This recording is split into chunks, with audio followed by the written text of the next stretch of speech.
Sir 6 பேர் வக்கர கிரகம், வக்கரமான கிரகம் வைத்தறிச்சல் கொடுக்குமா. அந்த வைத்தறிச்சல்னால நான் வீட்டை விட்டு போறேன்னு பொடிச்சிட்டு போறான். கேட்பீங்களா ஐயா?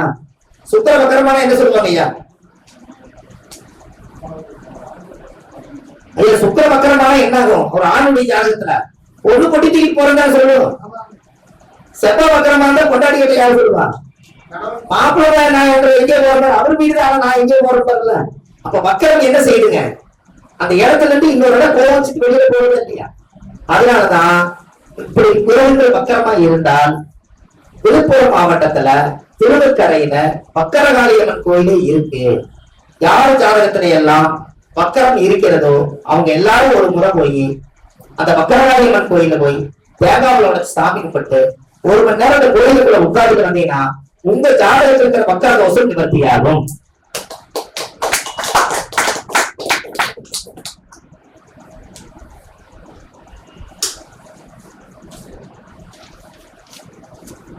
ஐயா உங்களுக்கு போர் அடிக்குதா?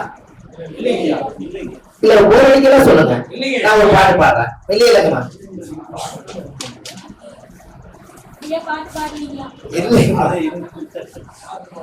இல்ல சொல்றேங்கம்மா.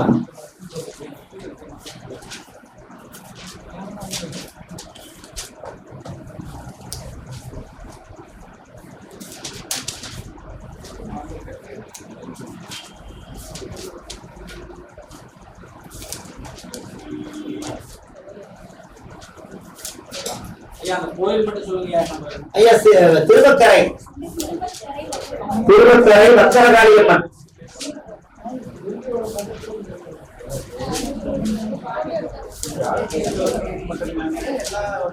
ஜாதகத்துல வக்கரகாளியம்மன்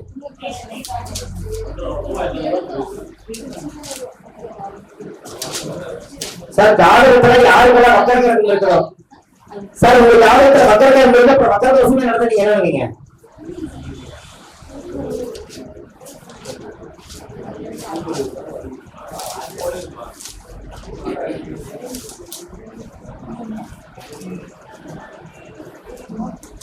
சார்? கேன்சருக்கு திருச்சி பக்கத்துல ஒரு கோயில் கேள்விப்படுறீங்களா?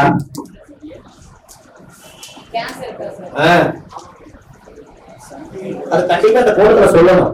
இங்கதான் பக்கம் தான் சார். யாருக்கெல்லாம் கேன்சர் வருது அவங்க வம்சத்துக்கு அந்த கேன்சர் வராம நீல் பண்ணணும் ஒரு கோயில் வந்து திருச்சி பக்கம். யாராவது தெரியுமா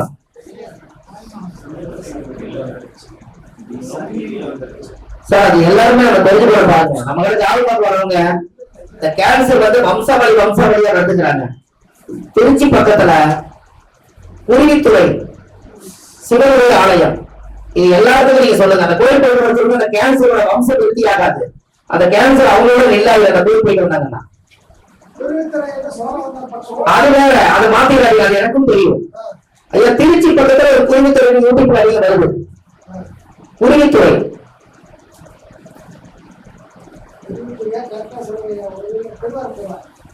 ஐயா, இதை நான் கேட்டேன். அது வந்து கருப்பட்டி போற வழியில குருவித்துறையில இருக்குது ஒரு கோயில். திருச்சியிலேயே ஒரு குருவித்துறை இருக்குது. எல்லாரும் நிறைய பேர் போய் சாமி கும்பிடுறாங்க. இத்தனை காலமா தெரியல, இப்ப அது கிடைச்சிருக்குது யூடியூப்ல. இப்ப நீங்க மத்தியான சாப்பாடு சாப்பிட்டுட்டு நீங்க குருவித்துறை திருச்சின்னு போடுங்க, அந்த கோயில் சிவனாயி வரும். அந்த கோயிலுக்கு எல்லாரும் போக சொல்லுங்க. அவங்களுக்கு வம்சாவளியா வந்துட்டு இருக்கக்கூடிய கேன்சர் அந்த கோயில் போயிட்டு வந்தாங்கன்னா அங்கிருந்து தொடராது. அதனாலதான் அந்த ஒரு புதியமான காரியத்தை உங்களுக்கு சொல்றேன் ஐயா. சொல்றாரு சார், அது கேன்சருக்கு தான் அந்த கோயிலே ஒரு காலத்துல கட்டிக்கிறாங்க. அது பேரு தமிழ்ல புற்றுநோய். இந்த புற்றுநோய்க்கு ஒரு சிவனை வந்து பிரதிஷ்டை பண்ணிருக்காங்க. அந்த கோயில்ல சாமிக்கு அபிஷேகம் பண்ண தீர்த்தத்தை வாங்கி குடிச்சால் அவருக்கு கேன்சர் குணமாகுது. 5 வருஷம் உயிரோட இருக்கிறவங்க 10 வருஷம் உயிரோட இருக்காங்க. இது பெரும் நம்மளுக்கு ஐயா. கேன்சர் என்னமோ உயிர் வெளிதான், மரணத்தை என்னமோ நெருங்கிட்டு வர்றது உறுதிதான். அந்த கோயிலுக்கு போயிட்டு இருந்தாலும் மரணத்தை தள்ளி போடுறதுன்னு சொல்ற அந்த கதை ஒரு சக்தியால் நடக்குது சார். கடவுள சனி இருக்கிறவங்களுக்கு கொஞ்சம் இதே தொந்தரவு கொஞ்சம் இருக்கும். கடகத்துல சனி இருக்கிறவங்களுக்கு அந்த இதய கோளாறு பிரச்சனைகள், அவங்க வம்சத்துல யாராவது மாரடைப்பு பிரச்சனை, ஹார்ட் ப்ராப்ளம் இங்கிலீஷ்ல இதெல்லாம் இருக்கும். அது எதனால கடகத்துல சனி இருக்கிறதானே சொல்லுங்க. சந்திரன் வேகம் சனி தாமதம். வெரி குட் வெரி குட், கரெக்டா சொல்லிட்டீங்க. 4ஆம் பாவம் என்பது அந்த நெஞ்சு பகுதி, அதனால அந்த இடத்துல சனி என்பது தாமதம். இவங்களுக்கு ஒரு பரிகார கோயில் சொல்றேன், நீங்க அந்த கோயில் போய் சொல்லுங்க. ரெடியே இந்த பரிகார கோயில் வேணுமா இல்லையா? சொல்லாங்க கேட்க பாருங்க சார். சென்னை மாவட்டத்துல சென்னையில இருதய ஈஸ்வரன் இருக்கிறார். கோயில் பேரு, சாமியோட பேரு இருதயேஸ்வரர். இதயத்தில் கோயில் கட்டி வைத்து சந்தன கருப்பாணி குடியிருக்க வேண்டும், உள்ளத்தால் உழைப்பாடு நான் உளமாற தந்திட வேண்டும் அப்படின்னு பாடி இதயத்திலேயே கோயில் கட்டி கும்பாபிஷேகம் பண்ண இடம் இருதயேஸ்வரர் சென்னையில இருக்கிறார். எப்படி அந்த சென்னையில இருதயேஸ்வரர் போடுங்க, யூடியூப்ல அந்த லொகேஷன் கேப்சர் போடுங்க. இதயத்துல கோயில் கட்டி வச்சுக்கிறாங்க பத்தாதுங்களா ஐயா? நம்ம இதயத்துல யாராவது வச்சிருக்கிறோம், மனசு பிடிச்சவங்க இதயத்துல வச்சிருப்போம். அவர் உலக மக்களுக்காக இதயத்துல கோயில் கட்டி வச்சிருக்கிறாங்க ஐயா.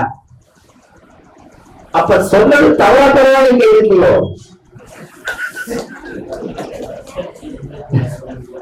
இதயத்துக்கு கோயில் கட்டி, இதயத்துக்கு ஒரு கோயிலுக்கு ஒரு கைதட்டல் இருந்து இதே நல்லா இருக்குல்ல சார்? இதெல்லாம் சுவாரஸ்யமா இருக்கா இல்லையா சொல்லுங்க ஐயா?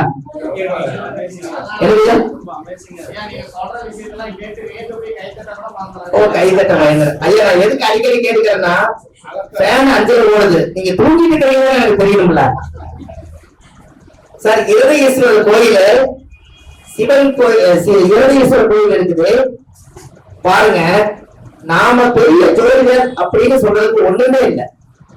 அப்ப முன்னோர்கள் எல்லாம் ஒருத்தருக்கு காற்றாவலம் வந்துட்டா அந்த காற்றாவலத்துக்கு வைத்தியமே கிடைக்கலன்னா கடவுள் எங்க போவாங்கன்னு தெரிஞ்சு அதுக்கு ஒரு சித்தர் தவம் பண்ணி ஒரு இருதயேஸ்வரர் கோயிலை கட்டி அந்த சித்தர்ம ஜீவசமாதி ஆயிட்டாரு. இது கரெக்டா? அப்ப எவ்வளவு சொன்னீங்க? அப்போ அந்த பாவங்களை கூட பிரிச்சிருக்காங்க.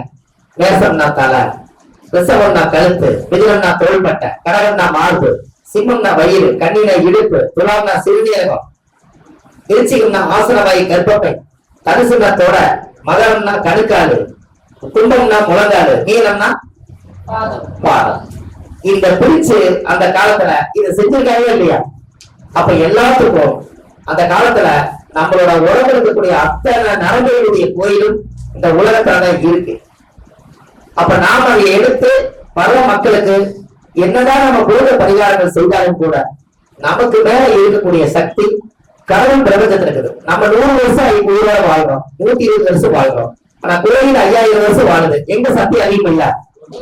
அப்ப நமக்கு மீறி நம்ம வாழ்ந்து முடிச்சுட்டு நம்மளை மண்ணுக்குள்ள இறக்கிடுவாங்க. ஆனா கோயில் அப்படியே இருக்குது. அப்ப நம்ம எப்பவுமே ஒரு உயர்ந்த விதத்தோட ஒரு ஆலய வழிகாட்டியா நம்மளும் இருக்கணும் அல்லவா? அப்படி இருந்ததுனாலதான் அப்போ செஞ்ச மாணிக்க வாசகர் எல்லாம் இன்னைக்கு வரலாறுல இடம் பிடிச்சிருக்காங்க. கரெக்ட் ஐயா?